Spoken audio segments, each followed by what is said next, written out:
Hey guys, welcome to first installment of Warriors of Chaos Tactics.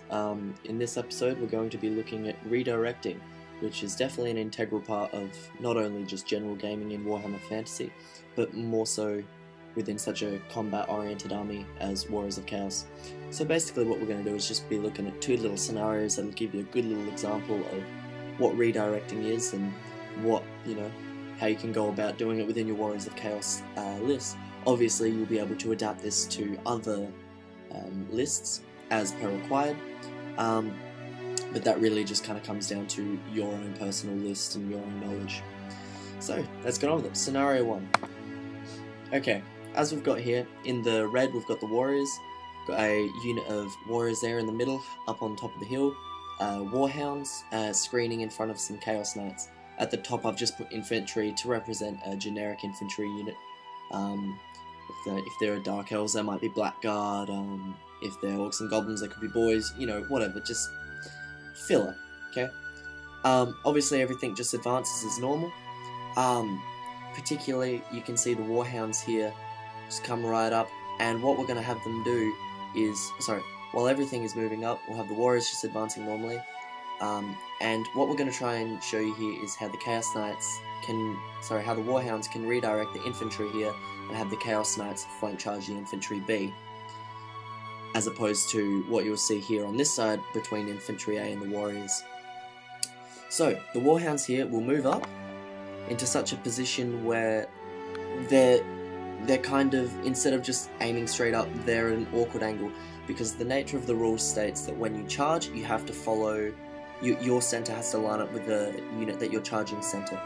And what the Warhounds are obviously going to do here is flee away, so this infantry unit will be left hanging out in the middle, with the Chaos Knights waiting in the bay.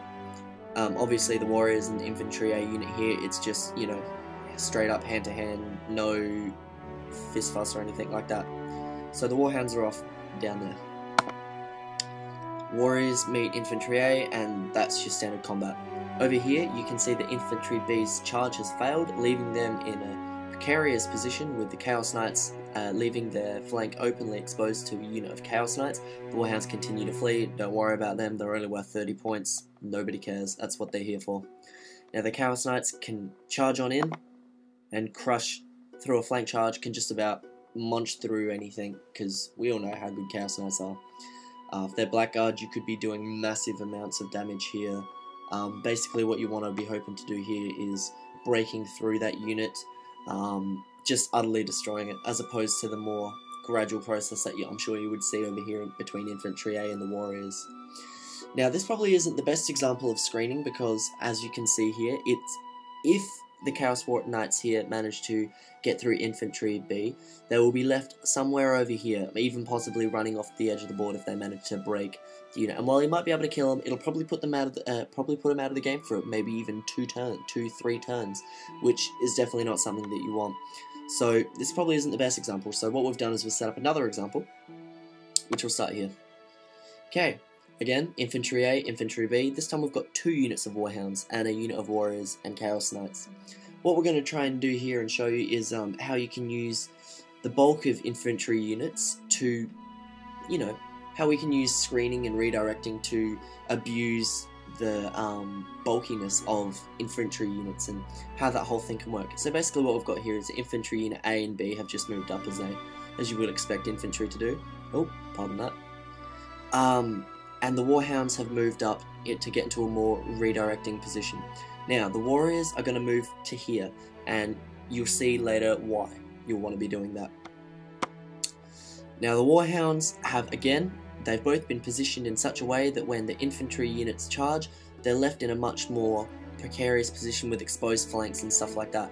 The Warriors will be left there to be able to extend a full frontal charge to Infantry Unit B. The Chaos Knights will be left ready for a flank charge to Infantry B.